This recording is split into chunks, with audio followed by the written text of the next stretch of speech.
Okay, welcome everybody to another episode of Workplace Therapy. My name's Scott Arietta. I'm the founder and CEO of Unity & Company. We're a consulting firm that leverages a strategic understanding of human experiences to help unlock best-in-class business performance for organizations. I'm joined by my co-host, Skylar Lewandowski. She's our Director of Special Programs at Unity & Company.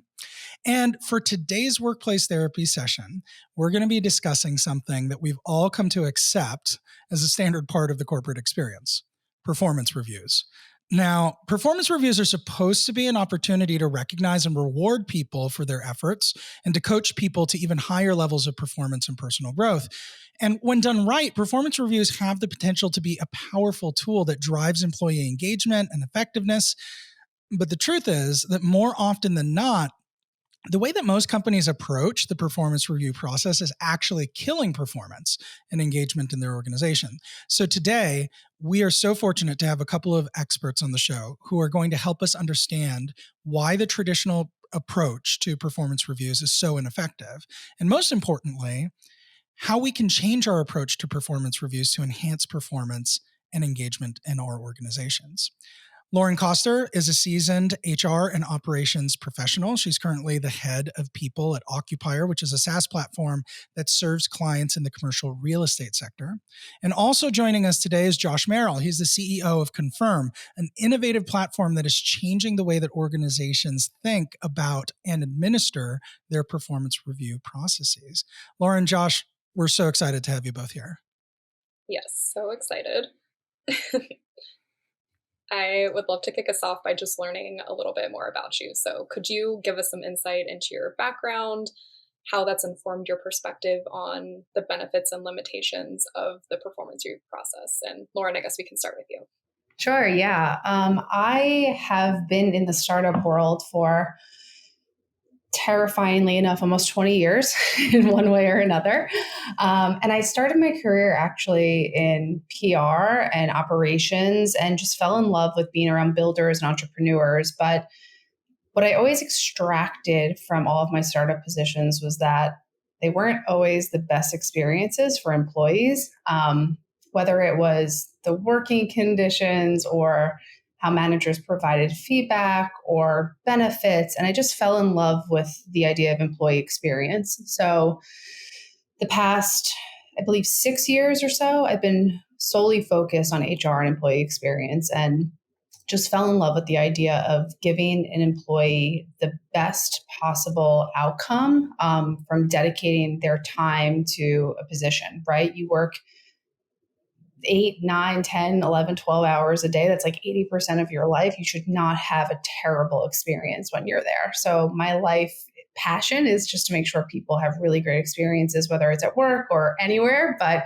right now I'm solely focused on HR and people development and experience. Your people are very lucky to have you.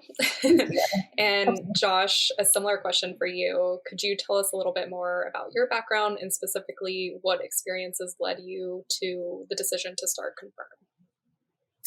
Yeah, so my co-founder and I started Confirm about 3 years ago, and prior to that, I had a 10-year career in startups. Most notably, I spent 6 years at a company called Carta, where I was the chief product officer. And from that experience and others before it, my co-founder and I didn't set out to start a performance review company, even though that's where the market led us. But we had experiences with performance reviews that were visceral. Like, I couldn't tell you why they were broken. I just know I didn't like them. And now that we're actually on the other side of it, building the software to power performance reviews, suddenly so many more things make sense. Like, oh, that's why that jerk got promoted. Or, that's why that really amazing person got passed over. And it all sort of comes together when you're on the other side of it. And I think that as an organization that does our own hiring, I think we tend to attract people who have been victims of bad performance review processes. And so we tend to attract people who have a little bit of a chip on their shoulder, that they see this problem, they felt it, and they want to fix it. I think that's a great observation, Josh. And I mean, because of that, I'd love to jump to you actually for this next question. So, with the benefit of space and distance, and now that you've got some time under your belt that confirm, what do you think it is that most companies get wrong when it comes to performance reviews in specific and employee development in general? Oh gosh. Should I just keep it to the top 100 things? Yeah, the big ones. There's a lot there. So I'll maybe call out one systemic problem. So when I hear people talk about performance management and performance reviews, I hear a lot of talk around we need better training. We need better calibration sessions, things like that. That's all stuff that changes things around the margins. What I really see is that we work in a system that's fundamentally broken, and it's broken because the way that we work no longer matches the way that we measure that work. So in the past, when manager reviews were a relatively new thing, this is 100 years ago, work was relatively solitary. Like, people were not particularly independent. We sort of waited for instruction. We did what we were told. We didn't have a lot of touch points within the organization. And so the manager who had a lot of visibility was the right person to evaluate our work. Mm-hmm. The way we work today is completely different. And today we work in networks. So I can hop onto Slack and I can message anyone in the organization. We can go and solve a problem, and we'll use Zoom because we're all over the world. And that's the way that we work. And so, why are we still relying on these traditional manager reviews when as the arbiter of performance, when the way that we work has fundamentally changed? So that's just one sort of systemic problem I see. There are others, but that's top of mind. That really resonates with me. And, from my time working with companies and working in companies, one of the constant refrains about the performance review process is from the people who report to leaders who might not be particularly influential, in the performance review process. And unfortunately, if you're fortunate enough to have a great leader who is an amazing advocate, knows how to put together a great business case, kind of impose their will on the calibration process, then you can actually end up doing very well. But you can take a similar person who's similarly skilled and provides maybe even more value to the organization, and their upward mobility is disproportionately impacted by the ability or inability of their direct manager to advocate and make their case. And so, really interesting observation there, just about the inequity that persists because of the way that we approach performance reviews and how dependent it is on the individual and persuasion versus actual results in impact. Lorman, how about you from your seat? What are things that you think from the things that you've seen that organizations get wrong? Well, first and foremost, my experience personally on both sides as an employee and a manager has been reviews are just straight manager, right? So it's your manager likes you, you're going to get an awesome review. Whether or not your work's 100%, it's your manager reviewing you at the end of the day. That sucks, right? We want full feedback. 360s are only good in some ways, in my opinion, as well, because you're picking who you want to review you. So again, it's like this favoritism moment. I also feel like performance reviews are never ongoing. It's just like a one-shot annual and that's it. So you're getting surprise feedback in that review. And a lot of managers are not positioned or trained to understand that one-on-ones weekly or biweekly are essential, what they should be covering in those one-on-ones. So there's not surprise feedback in these reviews, whether they're once or twice a year. I also feel like a ton of anxiety is put on the review process because there's no ongoing feedback, right? So as somebody that's been a manager and an employee, I freak out over reviews. I'm like, oh my gosh, I don't really talk to my manager, or I don't have a really great relationship with my manager. What the heck are they going to say? And if they say something that's negative, what is the outcome going to be? So one of the things, I'm sure we'll get into this later, that I always try to do is we're incredibly transparent at Occupier about our review process. So we've worked with Confirm and Josh's team to make sure there's a rating system in place and every single one of our team members knows what a rating means. So not only are they being reviewed by their manager, they're being reviewed by their peers. It's happening quarterly. They're having one-on-ones with their manager, but the rating means something. So if they're rated a 5, they're up for promotion. If they're rated a 3, they may go on a performance improvement plan. It's very black and white. There's no surprises, right? So I feel like that for me has always been one of the biggest observations, that it's just manager facing. It's all about favoritism. And I feel like we've been taking that out of it with Confirm. Lauren, I think those are really interesting points. I love this idea of having a bottom line performance assessment that correlates to eligibility for specific actions, whether it be performance management or promotion. And I think the fact that y'all at Occupier have made that incredibly transparent must give your people just a tremendous amount of like confidence in the performance review process, because those things are just like not ambiguous anymore. And I mean, I have a question for both of you, but Lauren, it would probably be good to get your perspective first. But, you know, most of us have been through a performance review in the past where we felt really frustrated because we suspect that like bias has played an outside role or outsized role in how we've been evaluated. And I think this also applies to promotion decisions as well. You know, there are like very famous types of bias, like the halo effect, where people can do no wrong, the horns effect, where you did something not great, like, you know, 3 years ago, and it's still following you around today. And it seems like this persona or reputation that you just can't shake off. And so as a result, employees feel pretty cynical because their performance review and the promotion process, it feels opaque, it feels unfair.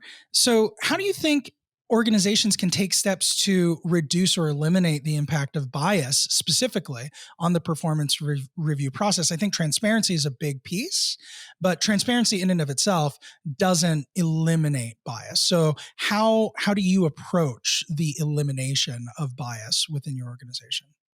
Yeah, I mean, for us, when we were looking at performance management tools, I was going into it knowing that I didn't want something that was just straightforward, right? We needed to have a more holistic view on an individual. This operation network analysis that we do now quarterly really gives you that full scope of what people are thinking about an employee. So when you go into your performance reviews, mid-year and end of year that we do them at Occupier, we are not only seeing the feedback from the manager as we always do, but we're seeing what people have said every quarter about this employee. We can see where they're mapped based off of their tenure and their impact. It's really, really interesting. Like, not to call our founders out, but our founders don't necessarily, I actually have zero impact on the organization because I'm not a day-to-day individual contributor, right? Like I might help with culture, but you know, there might be somebody that's in a CS role, a customer service role, or a sales role that's really hands-on, that has only been there for a really short amount of time, but their impact is so significant that it would be completely, oh my God, what word am I looking for? Edit this part. Completely inaccurate to rate them poorly if I'm the HR person reviewing the review. Like if I see a manager is giving somebody a 1 on a scale of 1 to 5, but their impact has been so significant, I have to put that into question as the HR person. So there actually can't be bias, right? So I feel like we've actually had a really great experience with these quarterly analyses. So people are getting real, true feedback from their peers. Love that.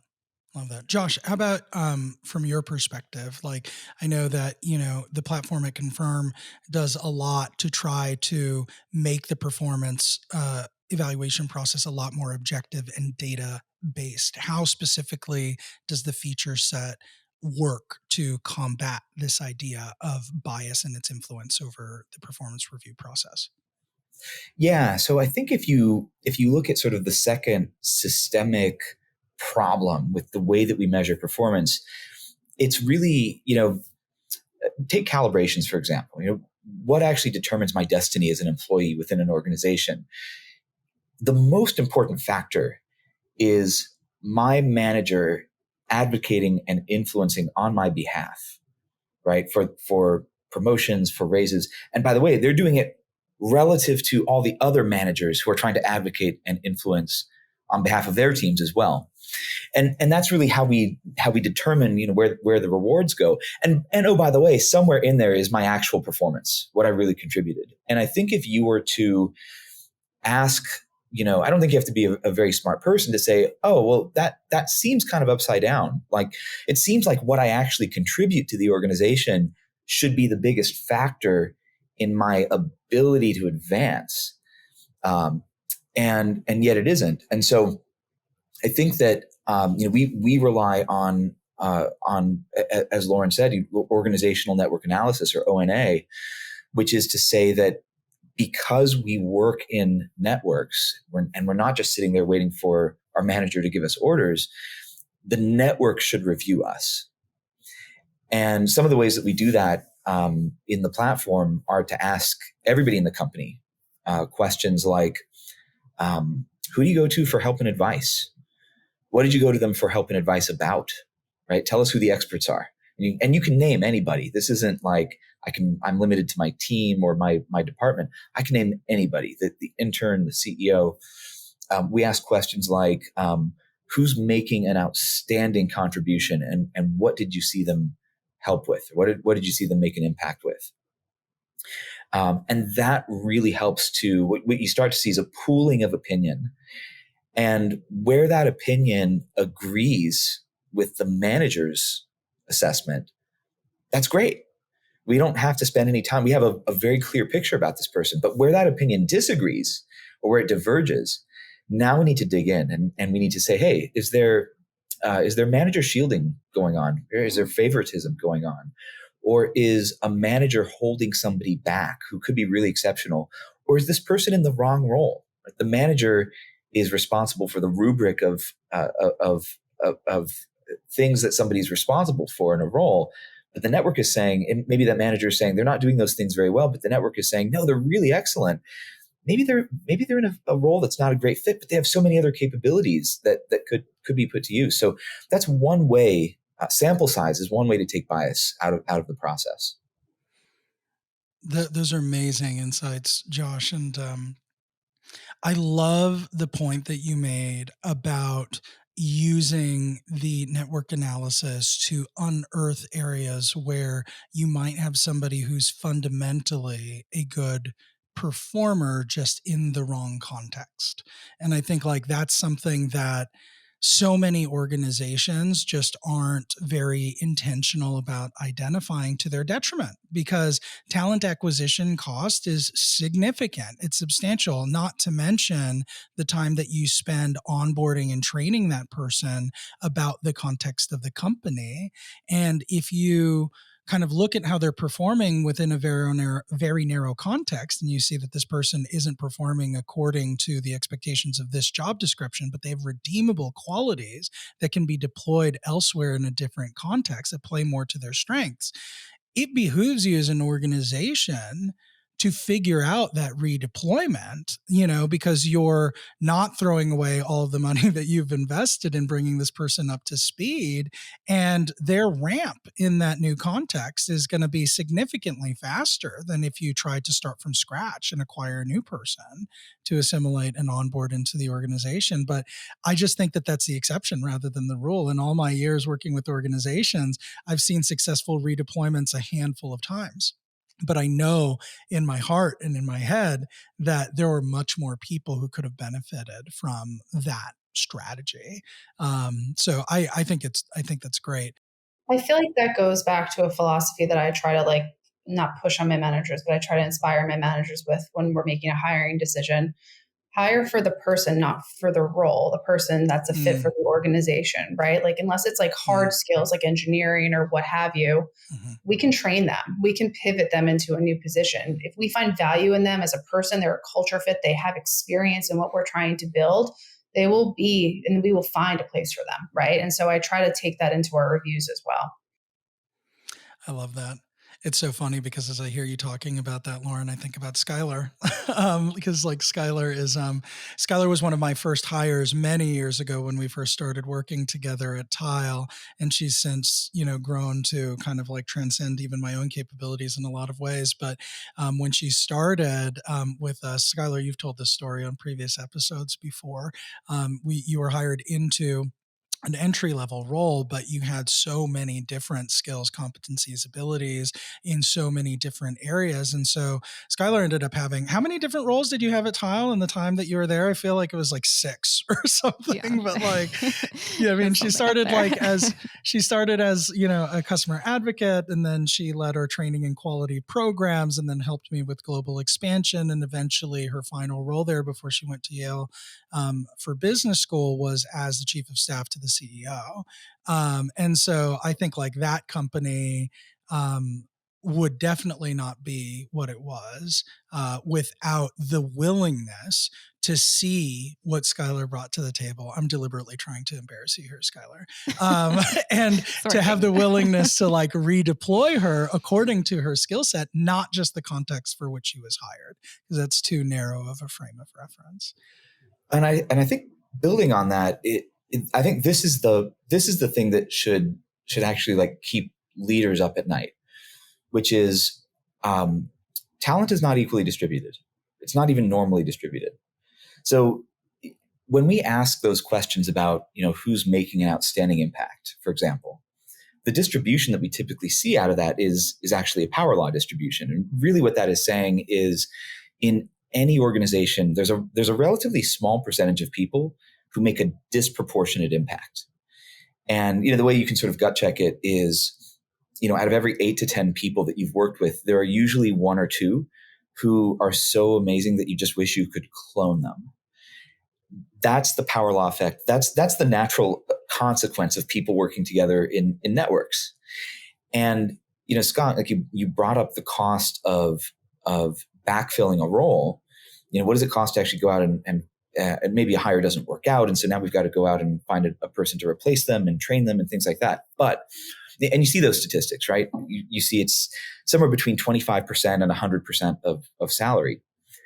But that's really talking about the average employee. And what we know is that there are these 10x employees. There are 10x engineers. It turns out there are also 10x salespeople and 10x marketers. And the cost of replacing those people is not 1x their salary. Right? If we knew how to hire only 10x people, we would just do that. We wouldn't hire anybody else. The reality is losing a person like that, a contributor like that, is an almost incalculable expense to a company. And so it's so important to know who those people are and do everything we can to retain them. Yeah. And I can see how your network analysis makes it much easier to identify those people. I was going to say, I think especially at a startup that's moving so quickly, and there's a foundation that's set and the company's building, like to replace those people, it's like the company's going to change. The value proposition of the company may change. Just to say you were hired as one thing, you can't evolve with the company into something else. And they have all this foundational knowledge of the startup and how it was founded and how it was built, that's irreplaceable, right? So we really need to make sure that we're giving them the building blocks to be successful. Absolutely. Well, Lauren, that resonates with me so much because as you were talking, faces popped into my head of people who occupied that status. So many of our listeners know I've spent the last 10 years working for venture-backed high-growth startups. And so what you're describing is something that I'm very acutely aware of. And there are some people who are just like, they are the oracles. They've been there long enough, and it doesn't have to be that long in startup land. It's like you're there for 2 years and you are an oracle. Like you have historical context, process knowledge, ways of working knowledge that are not documented, that like people just kind of pick up through time and effort. There's no quick way to accelerate that learning curve. And they are what we call at Unity and Company catalyst leaders, meaning that it is not just their individual contribution that is felt, even though their individual contribution is significant. they are multiplicative. Like they bring out higher levels of performance for everybody they come across. So if they're lucky enough to be people leaders, they are multiplicative to the impact of that team, but also to the peers that they work with and the executives that they provide counsel to. That, like Josh, what you said, that their contributions are incalculable, right? And without the network analysis functionality or something like it, you will have an incomplete understanding of how impactful these people are. I'm thinking of a specific woman who used to report to me at one of the most recent companies that I headed. And the nature of her job description, because we had been through several reorgs, was pretty ambiguous, right? And so in terms of compiling a traditional business case, hey, you worked on this one project produced X dollars of cost savings or Y dollars of additional revenue. It's really hard for me to lay that out mathematically, right? But, I had to assemble a case because I knew that she was one of these 10Xers that was just holding the fabric of the company together in ways that were often invisible. And I think what Confirm does with this functionality is you make the invisible visible, and you make it much easier for leaders that were in my seat, really kind of pushing, for people who are holding things together in ways that executives don't have line of sight to, and giving them line of sight to it. And so I just I just wish that I had that tool at our disposal, because it would have saved me a lot of headache through a couple of performance review process as advocating for my rock stars, who are really just holding the fort together. Totally. Yeah. We spend way too much time talking about quiet quitters and not nearly enough time talking about quiet contributors.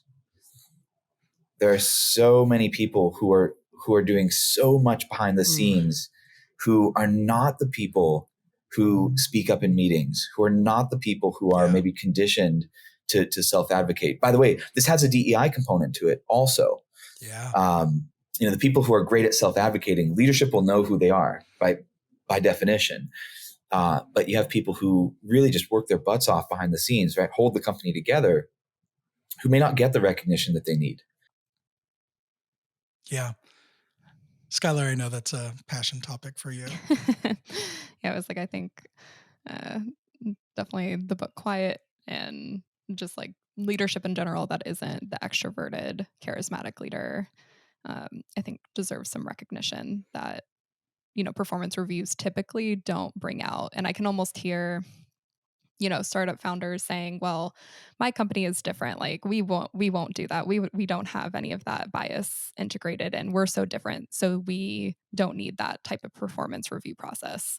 I guess, Josh and Lauren, from your perspective, is there like one right way to do a performance review, or are there different company factors, that we should take into consideration when trying to decide how we should actually create a performance review process? My answer is kind of. Yeah, there is kind of. It's a little bit like asking, like, is there one right way to bake a cake?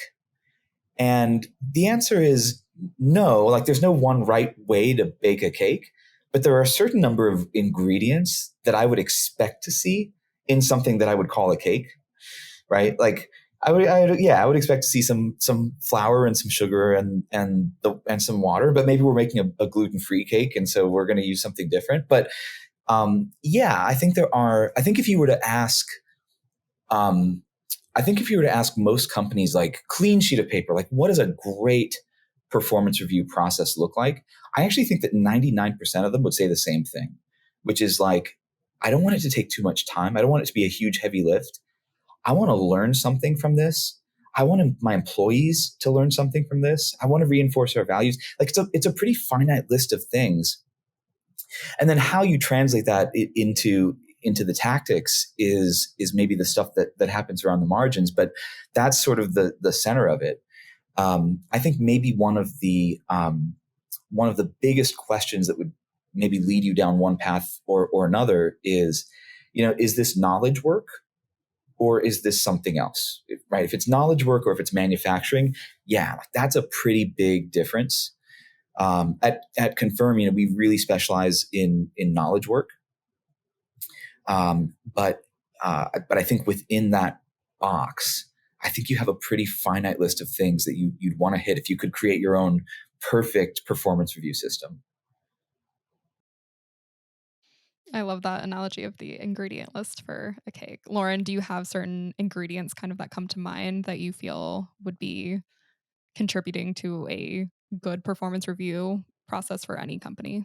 Absolutely. Yeah, I wrote some things down just as Josh was talking. I mean, the first thing that comes to mind always is just the lift of it, right? You do not want something that is going to take every person, manager or employee, several hours. You get a notification from HR, performance reviews are coming, you're like, oh shit, I have to like clear my like 2 weeks, right? We don't want that. Like for us, we need like 10 minutes rapid fire, get in, get out. Like we are a startup, right? Like 10 minutes is $10,000 potentially. Like we don't have time to waste.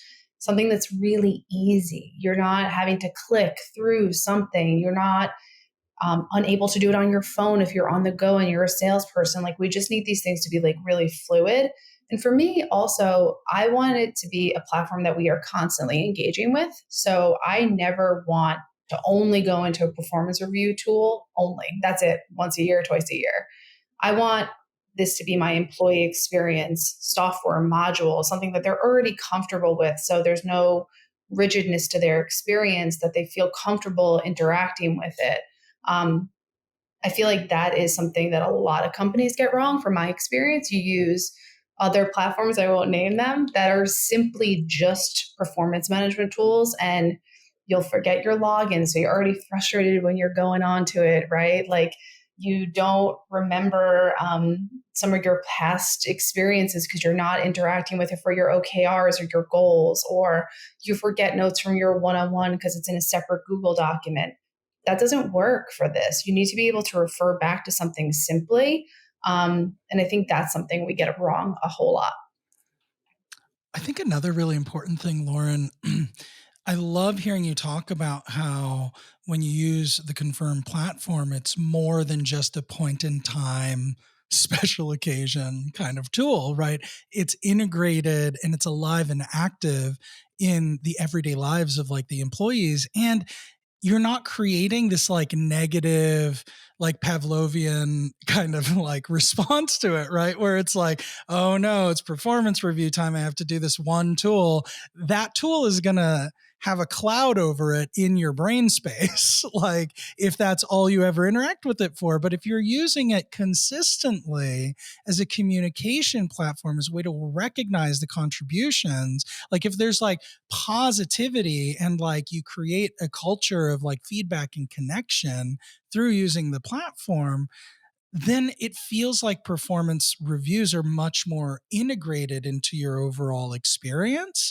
versus just this perfunctory process that nobody looks forward to that's done once or twice a year, you know? So I think it's really interesting. Yeah, we've even expanded on it a little bit too. We have a little culture club of folks that work together to put like culture events together at Occupier. And we developed something we call the OCP Spotlight Program, which is a fancy way of saying Employee of the Month.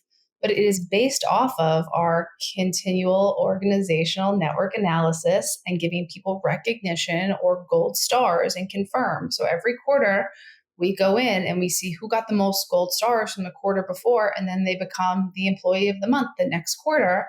And it's fun, right? Like we're waiting to see who got the most gold stars and like what fun things were said. And then they get a social media shout out and a newsletter interview and a gift card and a cool sticker we put together. And it makes it more, uh, less stressful, right? Like more fun and just more engaging, I think, overall. Well, and I think the most important thing about that is like, of course, it's great to be the person receiving the recognition because you feel seen, you feel like your contributions matter. That can be tremendously empowering. But what I love about the way that you guys have implemented that at Occupier is similar to a catalyst leader, there are catalyst effects to the way that you guys run that program because it's not just the person who receives the things that benefits from it. You are creating a cultural expectation that everybody can look up to and emulate, right? And like they know what is valued. And then everybody, regardless of whether they get recognition or not, knows that contributions are recognized, and you have a systemic way of doing that, right? And I think the belief in that broadly across an organization is what helps engagement to be maximized, right? So, I mean, hats off to you guys. I think like that's a great kind of combination of things that you're doing to leverage the power of the Confirm platform, but then also to implement it in a way that's uniquely Occupier and like really feeds into your culture. Yeah, I think one of the things I just love about organizational network analysis is just how organic it is. I mean, you're really capturing this very true, natural expression of what the organization wants, and the organization will tell you. Mm. It will tell you who it wants to see elevated. It will also tell you who it wants to see voted off the island. And again, it's right, and it's not any one manager, right? It's everybody. And I think it brings a degree. I don't necessarily want to use the word democracy here, but maybe meritocracy. I think it does bring a degree of that to an organization, which is really healthy. I have a specific question about this organizational network analysis because I love that we get feedback from everybody within the company. And I think we all hear that getting feedback is a gift. But I found that a lot of people are really nervous to provide this constructive feedback during performance reviews or during a 360 process because they know it's actually going to affect the performance score in the end. Especially when it comes to 360s, I've seen a lot where people will only select reviewers that will give them really good feedback. And so you're almost kind of wary of like 100% positive reviews of a person, which isn't really fair. So I guess my question is like, when should this feedback count towards your performance versus when should you not really be punished for receiving feedback that can help you grow? Well, if you don't mind me taking this one first, Josh, I mean, for us, the manager is giving the ultimate rating at the end, right, of the day. And what they are tasked to do is not just provide their own feedback, but look at the feedback that was given quarter over quarter, perhaps year over year from the O&A, right? So they shouldn't be giving a blind rating based off of their opinion. They should be taking everything into consideration, which makes it, I feel like, more organic and less stressful on everyone's part. Also, the employees giving negative feedback. If it's one employee giving another employee negative feedback, that could be biased, right? Like we have to take that with a grain of salt, especially if they're getting amazing Reddit reviews from other colleagues. Like you kind of have to like weigh that a little bit and let the manager make the determination at the end of the day. So I feel like getting the real feedback when you're doing it consistently and it's not you selecting who is reviewing you is actually something that I've seen most successful since I've been doing performance reviews for many years. Yeah, I think feedback is, you have a certain number of feedback loops in any organization. I think performance reviews are probably the longest feedback loop because they're periodic. And the reality is that performance management is every day. Like when I make a mistake, right, or there's something I could do better, I want to know now. I don't want to know in 3 months. I don't want to know in 6 months. I want to know it right now. And so there's a little bit of I liken it to fitness where, I'm going to do the things every day. I'm going to go to the gym. I'm going to stick to my diet. But then, every so often, I actually do this, by the way. So every 3 months, I get in the car and I drive down to San Carlos and I do a body composition scan. And that's my check-in to know, okay, are the things I'm doing every day actually working, right? What percentage is fat or muscle or bone or whatever? And that's now data that I can use to say, oh, what I'm doing is working great, or I need to course correct a little bit. And so I think that getting that feedback on the spot is really, really important. But then every so often you need that measurement to really answer the question, where do I stand in this organization? By the way, and last thing on this for me is using ONA, the absence of feedback is also feedback. So I'll give you an example. So let's say we're going to ask, who do you go to for help and advice? Now, imagine answering that question for yourself. You're probably not going to pick the coworker who just started a few days ago or last week, right? Because they don't know anything yet. But you might be more likely to pick somebody who started 6 months ago, and you might be even more likely to pick someone who started a year ago. What that really says is that for a typical employee, there's a little bit of a trajectory that we expect to see through organizational network analysis. And so if 3 months go by, right, or 6 months go by, and suddenly nobody is picking this person as a source of help and advice, that's our clue. And again, no one had to say anything negative, but that's our clue to go, oh, something isn't working the way that we expect it to, and it's time to intervene.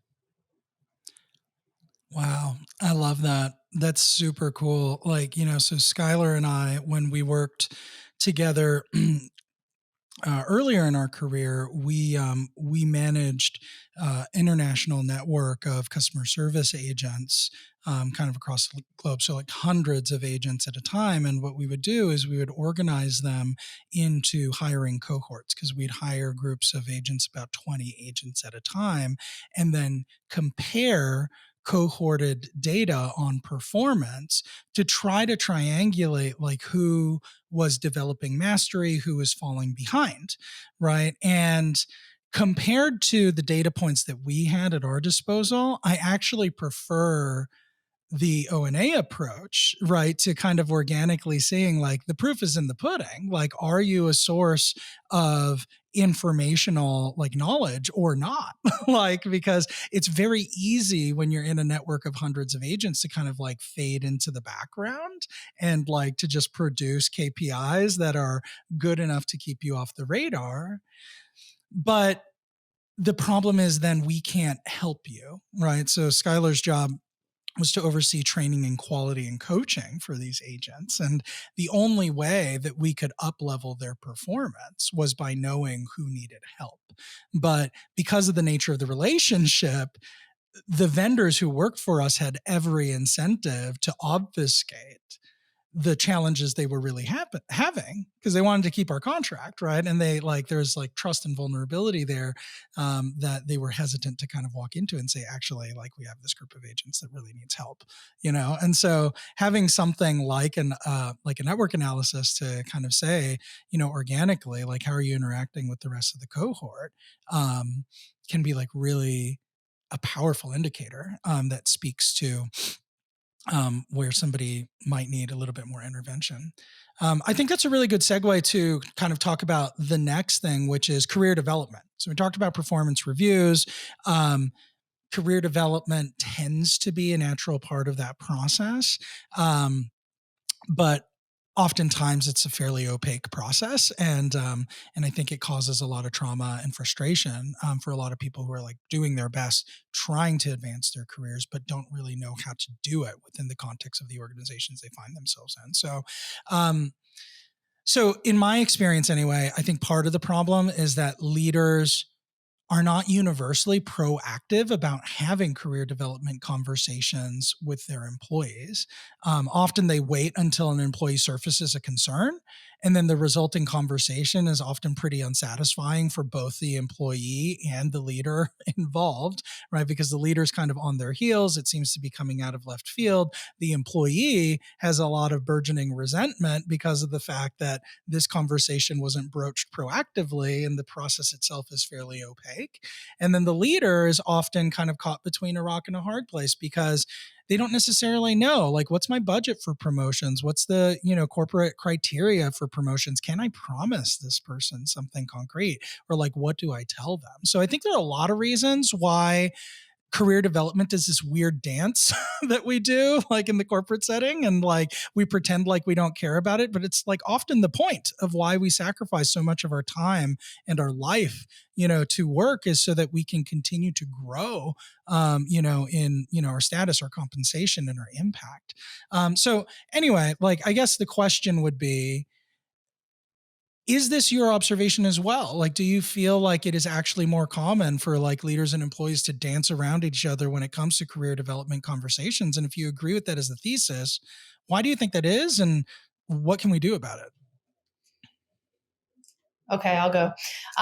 Well, I don't think companies know how to do this, right? I think you need a dedicated person to the people team to establish compensation philosophies, career development ladders, et cetera, et cetera. That is not something that can be done by the COO who is running around doing 6,000 things. They can be a collaborator or somebody that's cross-functional in the process, but that is just so much dedication that they need to give when they have other things to worry about, right? So, um, first and foremost, compensation philosophy has to be established. What is the philosophy on compensation at the company? Do you have salary bands for your roles? Are there points in each year where everyone company wide gets a cost of living raise? Do people only get bumps if they're promoted? Are there opportunities for merit based increases within the salary band if you have them at any point in time? So, those are like some of the questions I would ask. You also have to associate career development ladders with that. So every single silo of the company should have a career ladder associated with it, from entry level to top of the department, right? In black and white. This is how you get from point A to point B. These are the roles and responsibilities with every role. These are the metrics and the milestones you have to achieve. And once you do all those things, you will be promoted to the next level. And hey, here's the compensation that's associated with that next bump, right? So super black and white. I feel like it should be discussed constantly. This is not something that's discussed once a year. Again, I feel like it's a constant touch point with employees, at least once a quarter at a minimum. So here's where you are. Let's use SDR as an example, a sales development representative right now. We think you could level up to sales development representative number 2 and you can make $10,000 more. These are the things you have to achieve. But we actually map it out on paper, right? We think of like a laminated card where it's your little buckets of roles and responsibilities. Hey, here's where you are now. These are the areas you're falling down in. We're going to circle them for you. This is what I want you to work on until the time we meet again. And if you meet all these things in mid-year when we do promotions, or end of year when we do promotions, that's happening for you. You're going to be SDR2, right? And then we do it again and again and again. And I feel like if we put it in black and white, we're constantly talking about it. We're discussing shortcomings. We're discussing where they're blowing it out of the park. The motivation and the conversation is always happening. Where can I improve? What can I do less of? What should I do more of? And again, when you go into performance reviews, there's no aha moments. It's all just ready to be discussed for what's next. So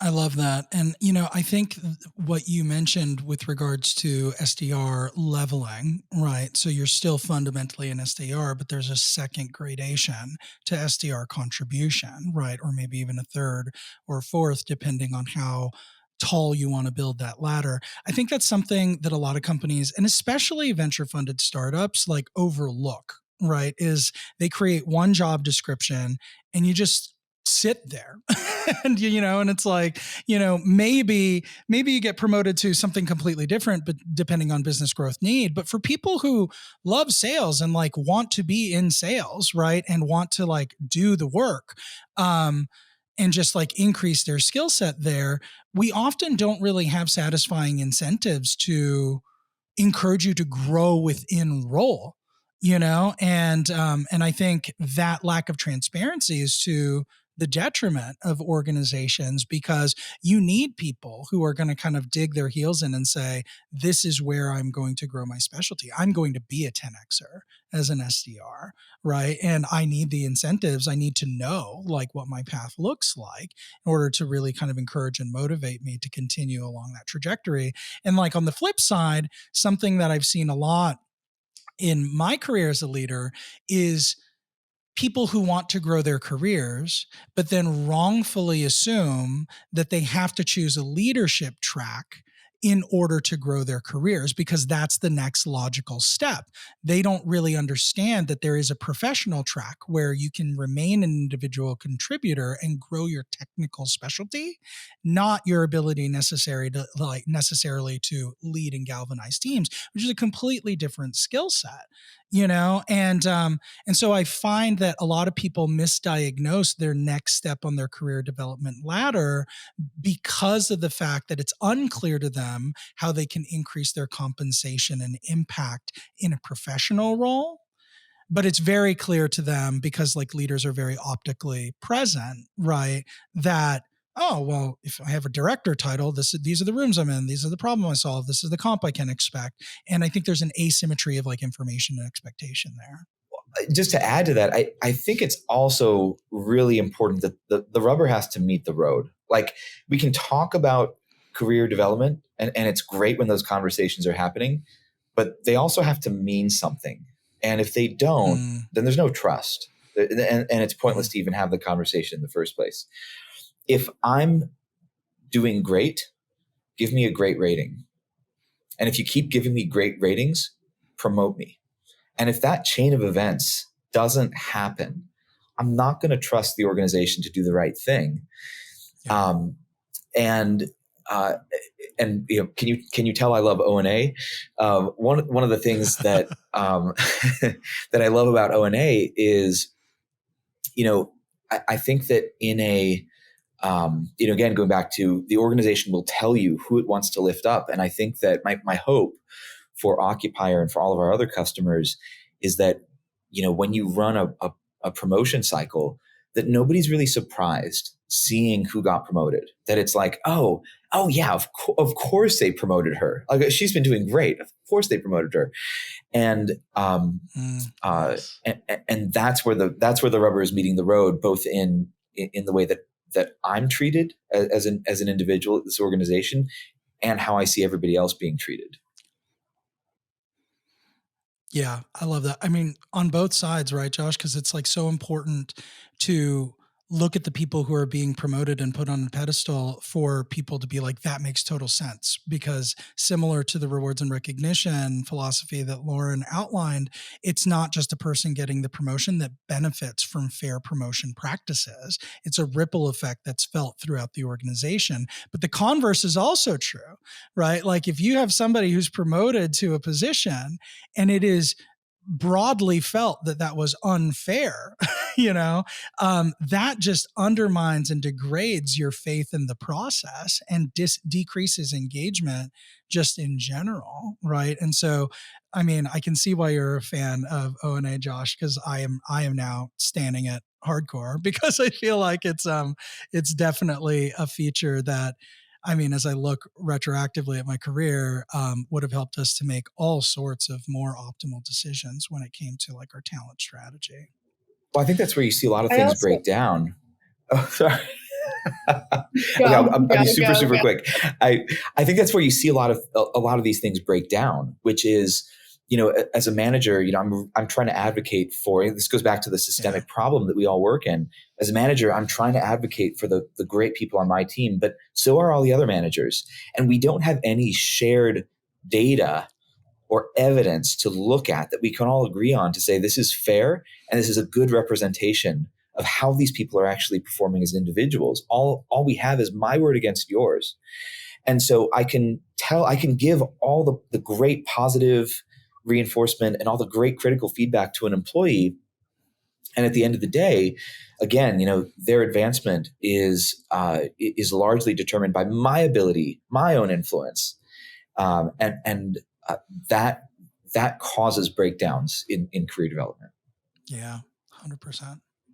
And not only Lauren, career development, but I think we want people to stay hungry, especially in a startup, right? So again, just using the SDR thing as an example, you are not going to remain hungry in a role if you are just that role for who knows how long, until another position opens up or someone leaves the organization, right? Yeah. We need people, especially in the startup world, to stay motivated, to stay engaged, to stay hungry, to grow the organization. So it benefits companies to invest the time and money into something like this so they can keep their employees fully engaged. And I think that's overlooked a lot. And from my experience in people roles, or even as an operator of a company, head of peoples or people leaders are typically hired when something goes wrong, right? Like very few companies hire people leaders like Occupier at the size we're at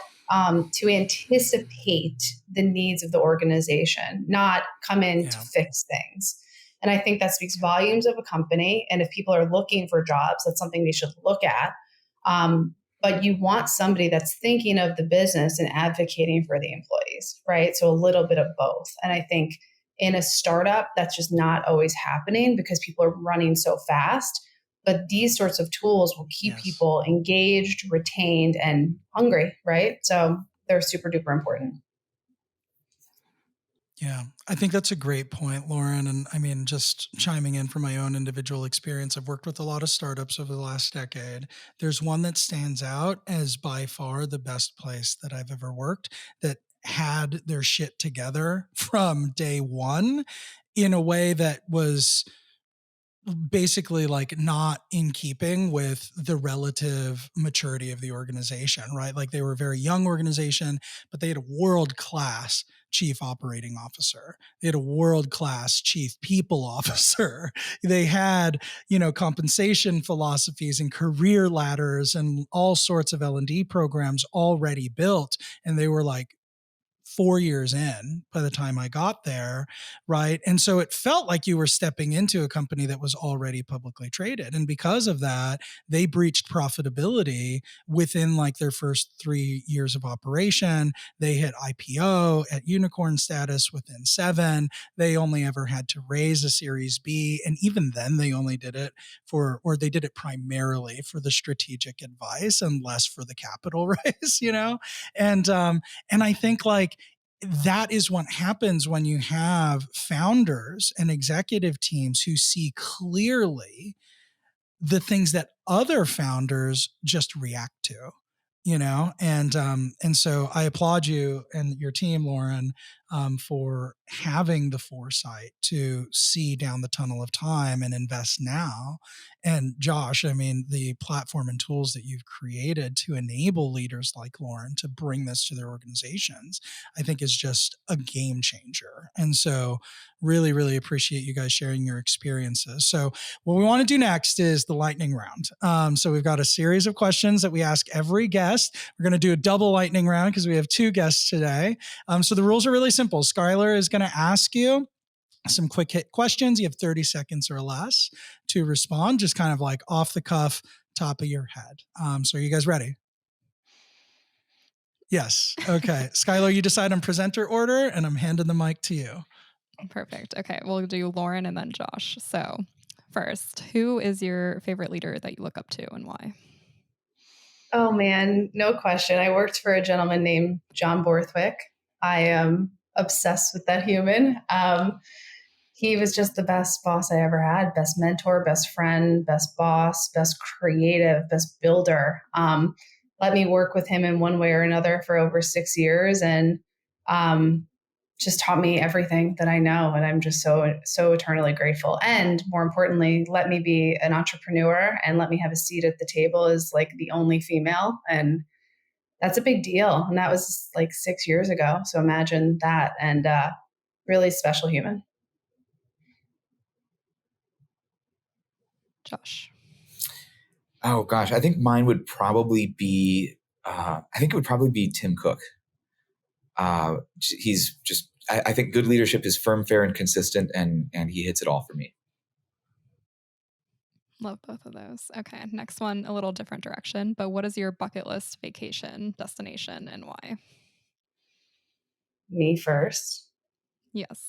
I will go back to Turks and Caicos forever and ever and ever. So much that I moved a picture off of my wall of Turks and Caicos behind us because I'm obsessed. So there forever. Do you just lounge on the beach and, sip Yeah, and I margaritas, was or going to what do say you? not bring my child with me, but I think I'd bring her. It's fine. But yes, just the clear ocean and We not won't let them listen to this episode later, so it's fine. it's 2.5. It's not happening. Just crystal clear water, some rum punch, I'm happy. That's it. I can join you there. Josh, what about you? I gotta say, we're a remote company, so I could live anywhere. And I gotta say, like, it's at home with like maybe a good book or my piano. You're very. You do have a great easy to- setup. I love home. I'm a homebody. Okay. So tell us about the funniest or maybe most awkward moment that you've had in the workplace. Lauren, we can start with you again. Well, mine are so not safe for work. We're on a podcast, Lauren. You It's okay? Let's do it. Oof. Let's see. Which one should I pick? Hold on. Give me a minute. You can go to Josh first. I don't know. Oh gosh.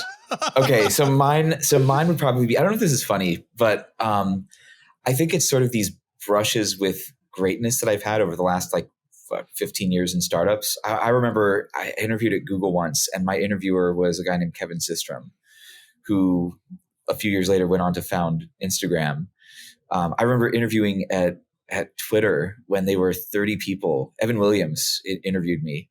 I didn't get any of those jobs. And so maybe I can laugh about that after all. All right, I'll go now. You're CEO now. It all worked out. Yeah. It all works out. I worked for Current TV, which was Al Gore's television network. It was his startup baby. So hopefully I won't get sued for telling the story. But we were in a all team meeting coast to coast, and we were all in the conference room in New York City, and we were waiting for him to join, and he ran into a glass door, and we were all in the conference room, and everyone on Zoom saw him go like this and ricochet off of it. He had a big thing on his head. But then we went to a party and drank lots of Grey Goose, so he was okay. I was like, did people laugh, or did they just ignore what just happened? We were like, I was laughing. We were mortified. We were like, oh my God. Crazy. I feel like it would be more awkward to just ignore that even happened and then just kind of laugh and shake it off. So. I was dying. It was crazy. Okay, now look at your phone really quick. What is the most useful non-work related app on your phone? I track macros. So it's Macros First, my food tracking app. And I've lost 20 pounds from it. So yes. Wow. Big fan. Wow. Big fan. Yeah. Macros. Good to know. Yeah, I think mine is similarly health related. It would be 8 Sleep. I value sleep tremendously. And I have to give a shout out to 8 Sleep. I love it. Josh, this might be the next answer to your question, but what's the most important thing that you've done to invest in your mental health? Is it sleep, or is there something Oh else? God. This is a heavy one. So I'm a widower. I lost my spouse to suicide during the pandemic, right at the beginning of the pandemic. And when you go through something like that, you see who shows up. You also see who doesn't. You get really good at drawing the boundaries to sort of protect your mental health. And I think that's maybe the biggest thing I've done is just drawing those boundaries. We all train the people around us how to treat us, and the standard you walk past is the standard you accept. Wow. I'm so Thank sorry you to so hear much that, for Josh. sharing. Yeah. I know that was a big one for the lightning round. No, but I mean, how important. I mean, we all went through some gnarly shit during the pandemic, and I think a few people have been impacted as heavily as you have. And I think, it's amazing that you're having met you a few years later, that you're not only still standing, but you're still standing. You value your health. You're using that and redeeming that experience to draw boundaries for your own mental health. And you dedicated your life to helping others be more engaged in a significant portion of their lives, which is their work and their careers. And so, I don't know, I'm just really appreciative of humans like you who have been through what you've been through, but still don't turn inward. They still give back. So. Yeah, thanks. I think as leaders, we you can't help somebody else if you can't help yourself. So it's a place to start. Lauren, any advice on mental health? Yeah. Like, you can lighten the mood, Lauren. Well, I was going to say edibles, but I'm a head of HR, but we'll say edibles. I mean, There we go. Medically prescribed. No, but in all seriousness, huge advocate for wellness and working out, but therapy. Been going therapy since I was 18 years old. I go every single week, no questions asked. It's on my calendar. I want everyone to see it. I think if you are not in a relationship or at a workplace that supports that, fucking run, right? Like, we need to take care of ourselves in so many ways. And that saved me over and over again. So very grateful. Yes. Amazing. Okay. Yeah, this is definitely going to go in a different direction. But what is your biggest pet peeve? Josh, we can start with you. I would say, I think my biggest pet peeve is intellectual laziness. Like, with like ChatGPT, kind of making expertise like a commodity. I think we have, as human beings, I think we have to ask this question, like, what's the role that we play in all of this and going forward? And I think it really is to be, if AI is going to be the expert on the world that was, we need to learn to be the experts on the world that isn't yet. And that means being, intellectually curious and being an explorer and going into, asking questions that don't have answers yet. And it drives me nuts when people abdicate that responsibility. Josh, I think you have a future in becoming a poet or something. I know. It's like he's had a couple mic drop quotes. I'm like, ooh, I like all that. These answers. These are actually all coming from ChatGPT. No, I'm kidding. You're just like typing it in right now as we speak.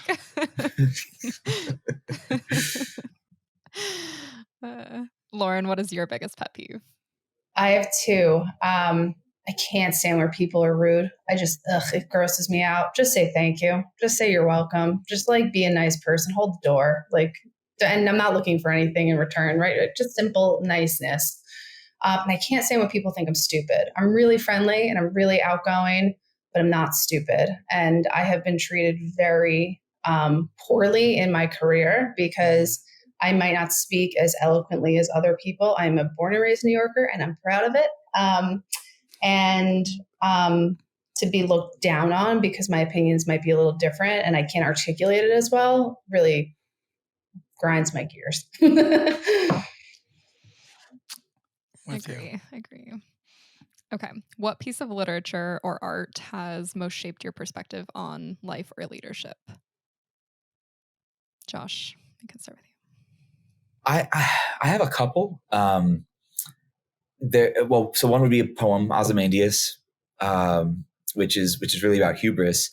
Another, because my trade, if anyone ever paid me to do anything, it would be product design. So I love design. One of my favorite quotes about design is from, is it Wind, Sand, and Stars? And the quote is, perfection is achieved not when there's nothing left to add, but when there's nothing left to take away. Ooh. I love that. Yeah, I've been doing some product design and I feel like that's the hardest part. You can add everything, but actually taking things away and making it really simple is definitely the hardest part. Lauren, what about you? What has kind of shaped your perspective on life or leadership? Yeah, mine's probably a little weird. Shocking. The book Night by Elie Wiesel. It's a book about the Holocaust. Crazy, but I read it when I was 16 years old. And it is one of those books that stuck with me forever. I'm not Jewish. I'm not uber religious in any way, shape, or form. But I always just think about how it can always just be worse, right? Like, I do not have it bad at all. My life is beautiful and fantastic and has some bumps, but I have not seen anything compared to other people. And I'm grateful for that. So that sticks with me always. I love the book recommendations. We'll have to check that one out. All right. And last question, Lauren, we can start with you. So what is your mission in life, or what do you kind of think life is just all about? My only mission right now is to raise a good human. I have a daughter who is my love of my life. I only plan on having one child, and I've had bumps in the road and have been a real shitty person in my life at some points, and I don't want to raise someone that has that. I want to raise a good human, and I want people to have good experiences around me. That's it. Yeah, mine is really similar to Lauren's. Like life is about, to me, I mean, life is about people. And one of the things I'm really happy about is we actually just did at Confirm. We're not a big company, but we're big enough now to actually do our own engagement surveys. And one of the questions that we asked was, would you recommend Confirm as a great place to work? And it's a scale of 1 to 5, and our average as a company was 4.9. And all I want to do is just scale that. I think that if you get to wake up every day and go and solve interesting problems with people who you love solving those problems with, I could do that for a lifetime. It's amazing. Well, you guys, thank you so much for joining us here in the Workplace Therapy podcast. I've really, just from the bottom of my heart, really appreciated the opportunity to get to know you as human beings. I think you both are just such beautiful humans with such noble missions and, such great perspectives. The people who work for you and who are touched by the work that you do are just so lucky to have your leadership in their lives. So before we break, one of the questions that I want to ask is, Josh, if people listening to this podcast are intrigued by Confirm and what it might be able to do for their organizations, what's the best way for them to get in contact with somebody at Confirm? Yeah, you can go to confirm.com, or you can just email me directly at josh@confirm.com. That's great. Thanks for making yourself available for people. Lauren, how about you? Like, if people are just touched by the things that you've said, want to learn more about what you're about, or maybe what you all do at Occupier, is there a best way for them to get in contact with you? For sure. Occupier.com for all your commercial real estate needs. But personally, I love talking to people. I love mentoring people, especially young females. So hit me up, Lauren PK at occupier.com, or my LinkedIn, which is Lauren Koester. Thank you guys so much again for being on the show. That concludes this session of Workplace Therapy. Appreciate you guys joining us. We would love your feedback. If you enjoyed this content and want to hear more content like it, please go ahead and just leave us a comment on Spotify, Apple, or wherever you get your podcasts. You can also reach out to us directly at info@workplacetherapy.net. Until next time, we'll see you guys.